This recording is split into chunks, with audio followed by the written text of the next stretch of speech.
Here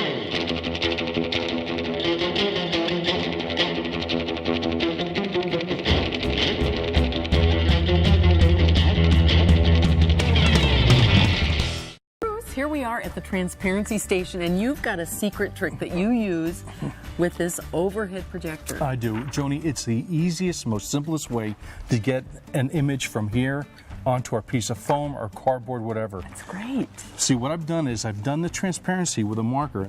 We have our foam all set up. We're going to turn that on. And simple, and suddenly you see all the things that you need to trace, and it's right there for you. That's exactly it. So what I did is I call my loosey-goosey here, a little bit of a sketch, and you can see here is we're creating a top and bottom for all our stalactites and stalagmites to attach to. So we have to create our top and bottom that we can glue to so they can be freestanding. So what we have here is just our bases. So what we're going to do is we're going to So this is the floor of the cave. That's exactly right. Okay. That's exactly right. So we're going to cut out 6 of these, and these are going to become our bases for our cave.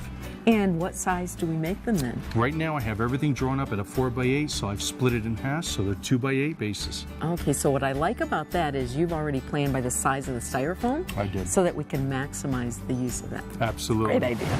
Bruce is using overhead projectors to project our cave transparencies onto foam.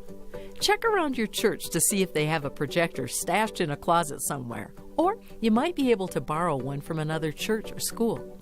You can move your projector closer or farther from your foam to make our stalactites bigger or smaller to fit your space. It also helps to turn off the lights and cover your windows so you can see your projected image better. Now that's wacky!